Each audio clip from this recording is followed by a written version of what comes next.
ان کے لہجے سے آپ اختلاف کر سکتے ہیں، ان کے انداز بیان سے اختلاف کر سکتے ہیں، لیکن بہرحال یہ حقیقت ہے کہ انجینئر صاحب نے جس طرح اللہ تعالیٰ کی توحید کا علم بلند کیا، جو ہمارے ہاں خاص طور پہ سب کانٹیننٹ کے اندر غیر اللہ کو بہت زیادہ اہمیت دی جا رہی تھی، انفیکٹ ان کی عبادت کی جا رہی تھی، اس غیر اللہ کے بت کو جو ہے توڑنے کے اندر انجینئر صاحب کا بہت بڑا رول ہے۔ اللہ تعالیٰ نے ان کو بہت عظیم مقصد کے لیے استعمال کیا۔ زمین کا بیلنس قائم ہے عبدالقادر کی وجہ سے۔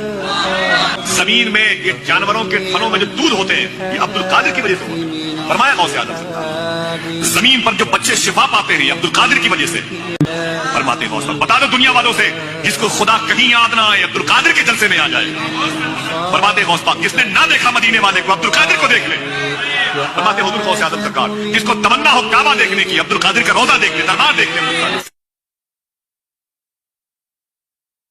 اللہ اس گناہ کو نہیں بخشے گا کہ کسی کو اس کا شریک بنایا جائے، اور اس کے سوا اور گناہ جس کو چاہے معاف کر دے، اور جس نے اللہ کا شریک مقرر کیا اس نے بڑا بہتان باندھا۔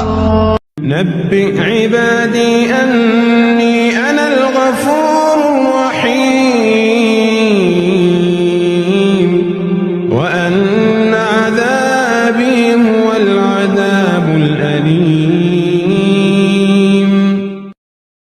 حضرت باں یزید گئے قبر میں، حضرت باں یزید بستامی گئے قبر میں۔ باں یزید کہتے ہیں اللہ کی عزت کی قسم لوگوں، اگر جہنم صرف باں یزید کا چہرہ دیکھ لے تو بجھ جائے گی۔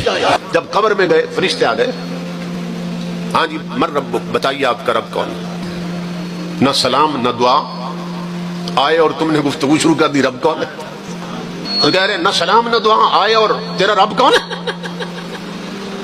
ان کے لہجے سے آپ اختلاف کر سکتے ہیں، ان کے انداز بیان سے اختلاف کر سکتے ہیں، لیکن بہرحال یہ حقیقت ہے کہ انجینئر صاحب نے جس طرح اللہ تعالیٰ کی توحید کا علم بلند کیا، جو ہمارے ہاں خاص طور پہ سب کانٹیننٹ کے اندر غیر اللہ کو بہت زیادہ اہمیت دی جا رہی تھی، انفیکٹ ان کی عبادت کی جا رہی تھی، اس غیر اللہ کے بت کو جو ہے توڑنے کے اندر انجینئر صاحب کا بہت بڑا رول ہے۔ اللہ تعالیٰ نے ان کو بہت عظیم مقصد کے لیے استعمال کیا۔